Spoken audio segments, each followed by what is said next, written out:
Unang araw pa lang ng klase, pero nanlulumo na agad ang isang magulang sa Pangasinan matapos makaranas umano ng pambubuli sa paaralan ng kanyang anak na grade 7. Nagtamo ng pasasamata ang biktima, makaraang asarin at suntukin umano ng kaklase. Nakatutok si June Veneracion. Nanginginig po yung anak ko nung pagdating po. Kabubukas pa lang ng mga klase pero ayaw nang pumasok ng grade 7 student na ito sa Mangaldan, Pangasinan na umuwing may pasasaka ng mata. Ang pang-asar kasi sa kanya kahapon ng ilang kaklase na uwi sa pagtatawag pa nila ng taga-ibang section at pagsuntok ng isa sa kanila sa biktima sa loob mismo ng classroom. Takot na pong pumasok. Sinabi ko po sa kanya na wag po siyang matakot. Babantayan po namin siya kung maaari. Napasugod sa paaralan kahapon ng mga magulang ng 12 anyos na biktima. Durog na durog ako. Siyempre, excited siyang pumasok, ma'am. Tapos ilang oras pa lang niya dito sa loob ng school. Ganun ang nangyari. Iniimbestigahan na ng pamunuan ng paaralan ng pambubuli na hindi umano kinukusinti. Nire-report po yan sa guidance office po at sila po yung nagbibigay ng counseling, ng solusyon o ng reprimand para po dito. Na if repeatedly done for 3 times yan, so nire-recommend ng guidance office for suspension. Ipinatawag na ang mga magulang ng mga sangkot na tumanggi ng humarap sa kamera. Pero anila, handa silang ilipat sa ibang paaralan ng mga anak kung kailangan.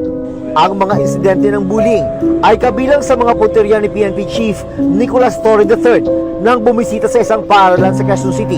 Inihikayat niya ang mga estudyanteng biktima ng bullying na magsumbong sa 911 emergency hotline. Bullying, 911, pwede kami umaksyon. Alright, so 911, parating nyo sa amin, katulong namin ng mga teachers para maaksyonan kung may nagbubuli sa inyo. Let's make the schools a safe space. Sabi ni Torre, kapag may tawag sa 911, ibababa ito sa mga local police station para ipagbigay alam sa mga school head ang sumbong tungkol sa bullying.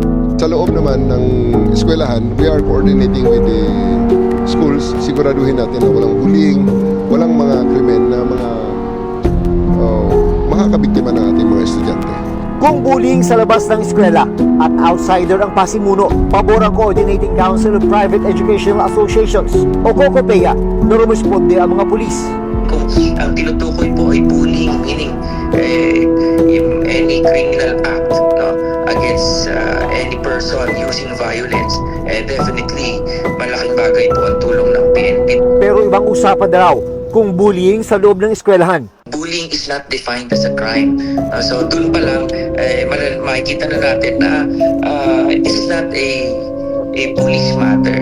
There is a law that provides how this will be addressed by the schools. Sinusubukan namin kunin ang pahayag ng DepEd at Commission on Human Rights tungkol dito.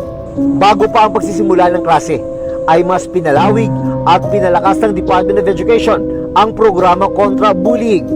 Bumuo ang DepEd ng Learner Rights and Protection Office. It is the obligation po ng mga students na kapag may mga ganun po na issue sa kanilang paaralan ay dapat po na may report kaagad dito po sa LRPO. Para sa GMA Integrated News, June Veneracion, nakatutok, 24 oras.